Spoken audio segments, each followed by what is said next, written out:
Shalom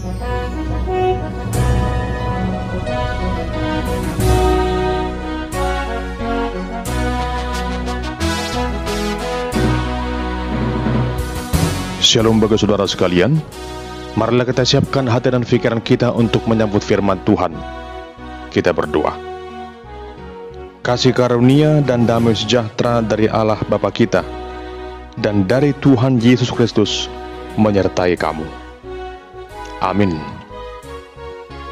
Jemaat yang dikasihi Tuhan, firman Tuhan yang menjadi nas khotbah epistel minggu ke-13 setelah Trinitatis pada tanggal 3 September tahun 2023 diambil dari kitab 2 Tawarik pasal yang ke-9 ayat yang pertama hingga ayat yang ke-8.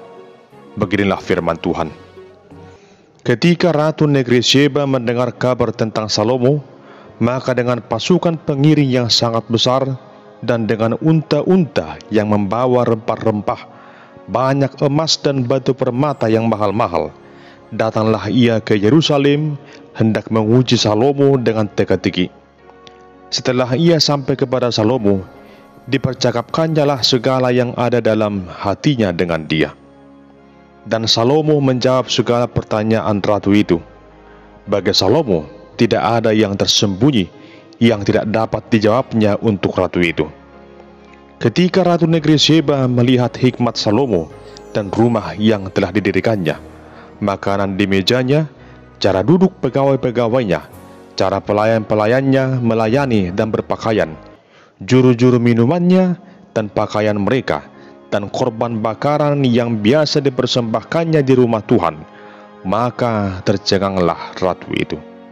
Dan ia berkata kepada raja, "Benar juga kabar yang kudengar di negeriku tentang engkau dan tentang hikmatmu.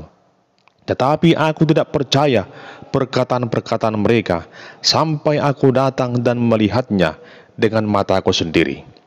Sungguh, setengah dari hikmatmu yang besar itu belum diberitahukan kepadaku. Engkau melebihi kabar yang kudengar. Berbahagialah orang-orangmu dan berbahagialah para pegawaimu ini yang selalu melayani engkau dan menyaksikan hikmatmu. Terpujilah Tuhan Allahmu yang telah berkenan kepadamu sedemikian, hingga ia mendudukkan engkau di atas tahtanya sebagai raja untuk Tuhan Allahmu. Karena Allahmu mengasihi orang Israel, maka ia menetapkan mereka untuk selama-lamanya dan menjadikan engkau raja atas mereka untuk melakukan keadilan dan kebenaran." Demikian pembacaan firman Tuhan. Adapun yang menjadi tema dalam ibadah saat ini adalah hikmat Salomo yang mencengangkan. Saudara terkasih dalam nama Tuhan Yesus, Raja Salomo dikenal oleh karena hikmat dan kebijaksanaan yang Tuhan karuniakan dalam hidupnya.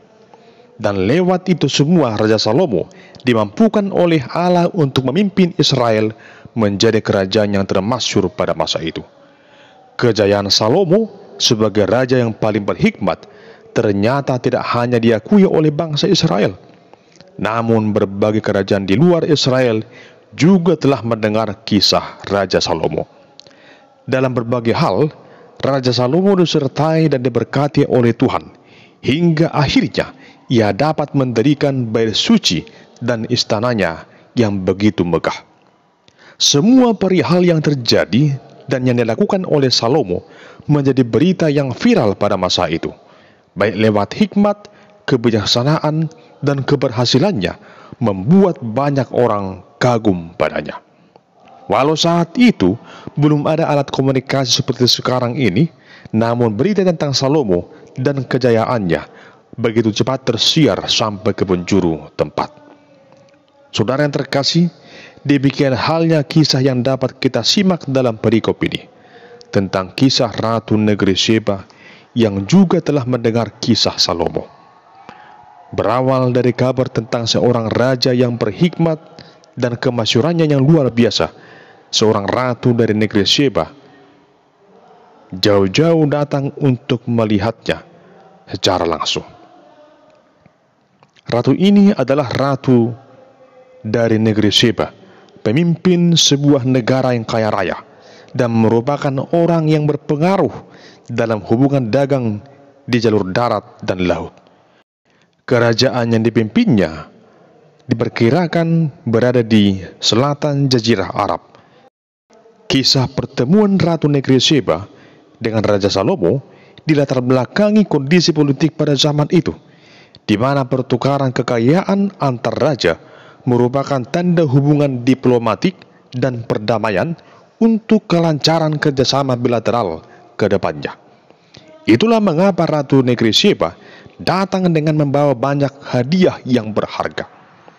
Kisah tersebut dicatat dalam 2 Tawarik pasal yang ke-9 ayat 1 hingga ayat 12, dan teks paralelnya terdapat dalam 1 Raja-Raja pasal 10 ayat 1 hingga ayat 29. Saudara terkasih, negeri Sheba bukanlah negeri yang kecil. Ia adalah salah satu kekuatan ekonomi terbesar pada masa itu.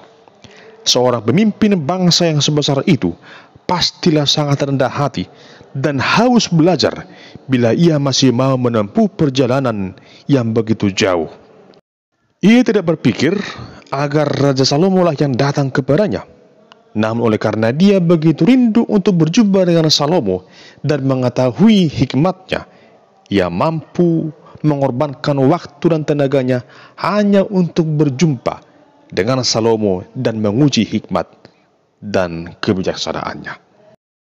Saudara yang terkasih, ketika bertemu dengan Raja Salomo, Ratu Negeri Sheba ini mengujinya dengan teka-teki dan berbagai pertanyaan. Semua pertanyaan itu dapat dijawab Salomo dengan baik, sebagai bukti hikmatnya yang luar biasa. Ratu itu juga melihat bagaimana Salomo mengatur kerajaannya, kecerdasannya dalam arsitektur dan teknik, ketaatannya dalam beribadah kepada Tuhan Allah, bahkan tata krama para pegawai istananya. Itu semua membuat sang ratu tercengang dan memuji Allah. Dalam ayat yang ke-8 dikatakan, "Terpujilah Tuhan Allahmu yang telah berkenan kepadamu sedemikian, hingga ia mendudukkan engkau di atas tahtanya sebagai raja untuk Tuhan Allahmu. Karena Allahmu mengasihi orang Israel, maka ia menetapkan mereka untuk selama-lamanya dan menjadikan engkau raja atas mereka untuk melakukan keadilan dan kebenaran." Jemaat yang terkasih, semua yang disaksikan oleh Ratu Negeri Sheba di kerajaan Salomo bukan merupakan sebuah penampilan yang dibuat-buat. Itu semua adalah kehidupan sehari-hari yang dijalani oleh Salomo. Raja Salomo tidak berpura-pura di hadapan Ratu Negeri Sheba. Jemaat yang dikasihi Tuhan, kualitas yang dilihat oleh Ratu Sheba merupakan hasil dari kebiasaan yang dibangun dalam jangka waktu lama dengan konsistensi dan komitmen yang begitu kuat. Tentunya sebagai seorang ratu, ia melihat hal tersebut sehingga ia tidak segan-segan memberikan Salomo dengan begitu banyak hadiah yang mewah. Jemaat yang terkasih, dari kisah tersebut ada 2 hal yang menjadi perenungan dalam kehidupan kita. Yang pertama adalah kerendahan hati Ratu Negeri Sheba adalah hal yang perlu kita contoh dalam hidup ini. Lihatlah bagaimana dia, oleh karena rasa penasarannya, ingin tahu banyak hal tentang Salomo, agar ia juga tahu bagaimana hikmat Salomo, dan akhirnya ia pun mengenal Salomo dan bagaimana hikmat yang ada padanya. Yang jadi persoalan di tengah kehidupan kita saat ini adalah bahwa ada begitu banyak orang yang seringkali merasa sudah cukup dengan apa yang ia ketahui. Ia merasa bangga dengan itu semua, dan akhirnya ia tidak mau lagi belajar untuk mengembangkan dirinya. Di sini kita perlu belajar dari Ratu Negeri Sheba yang menyadari bahwa masih ada yang dapat dikembangkannya dalam dirinya.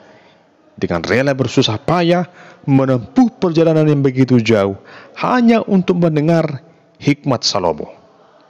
Tentunya benar apa yang dikatakan sebuah peribahasa, carilah ilmu sampai ke negeri Cina.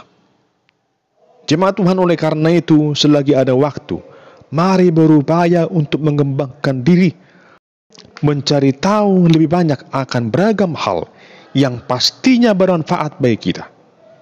Tentu saja, dalam hal ini kita juga harus mengutamakan kebutuhan rohani kita, yaitu dengan mencari lebih banyak akan kebenaran firman Tuhan, agar kita juga beroleh hikmat dan pengertian seperti Salomo.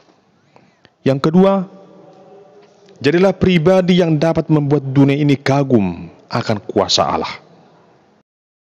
Ketika sang ratu melihat sendiri bahwa Salomo merupakan raja yang Tuhan pilih, akhirnya ia pun memuji kebesaran Allah. Bila Salomo dipuji oleh rakyatnya, itu bukan hal yang istimewa, karena ia jauh di atas mereka. Tapi bila seorang ratu dari kerajaannya termasyhur juga memuji dia, itu merupakan hal yang luar biasa. Jemaat yang dikasihi Tuhan, kita bukanlah Salomo, dan hikmat yang ada pada kita tak sebanding dengan hikmat yang ada pada Salomo. Namun dari kisah ini kita dapat mengintrospeksi diri kita. Ketika orang lain memperhatikan hidup kita, apa yang mereka lihat? Apa yang mereka dengar tentang kita? Manusia tidak bisa melihat hati sebagaimana Tuhan melihat hati. Nah, manusia hanya bisa menceritakan apa yang mereka lihat dan apa yang mereka dengar. Saudara terkasih, Tuhan memakai Raja Salomo sebagai perpanjangan tangannya untuk menyatakan kuasa Allah di hadapan Ratu Negeri Sheba. Dan atas semua yang dilihatnya itu dikatakan bahwa Ratu Negeri Sheba tercengang melihat hikmat Salomo. Bahkan apa yang ia lihat melebihi dari apa yang telah ia dengar. Kiranya kehidupan kita sebagai orang percaya juga kelak membuat orang tercengang, kagum oleh karena hal yang baik dan turut percaya pada kuasa Allah yang tampak dalam diri kita. Saudara yang terkasih, bila Tuhan memakai Raja Salomo untuk menunjukkan kebesarannya kepada bangsa-bangsa lain, maka yakinlah Tuhan juga dapat memakai saudara, agar kita semua menjadi saksinya di tengah-tengah dunia ini, dimanapun kita berada. Walau kita hidup di masa yang berbeda dengan Salomo, namun kita pasti akan tetap mampu memegang prinsip-prinsip firman Tuhan dalam kehidupan kita. Apabila sikap kita baik, hidup kita akan menjadi kesaksian yang baik bagi orang lain. Tentunya orang lain akan semakin dekat kepada Tuhan ketika mereka melihat kita diberkati oleh Tuhan, kita berlaku sebagaimana yang Tuhan kehendaki. Saudara yang terkasih, kiranya hidup kita menjadi kesaksian yang baik, sehingga lewat hikmat yang kita miliki, keteladanan hidup kita, orang lain akan melihat kehadiran Allah di sepanjang perjalanan hidup kita, sehingga mereka juga akan terpanggil dengan penuh kesungguhan mau percaya kepada Allah yang kita sembah dalam diri Tuhan Yesus. Amin. Kita berdoa. Ya Tuhan Allah yang Maha Kuasa, berikanlah kepada kami hikmat dan kebijaksanaan, agar lewat semua itu kami mampu melakukan segala hal yang baik dan berkenan untuk kemuliaan nama Tuhan, sehingga orang lain akan melihat kehadiran Allah lewat kehidupan kami, dan mereka percaya dan menyembah serta memuji Tuhan. Dalam nama Yesus kami berdoa dan bersyukur kepadamu. Amin.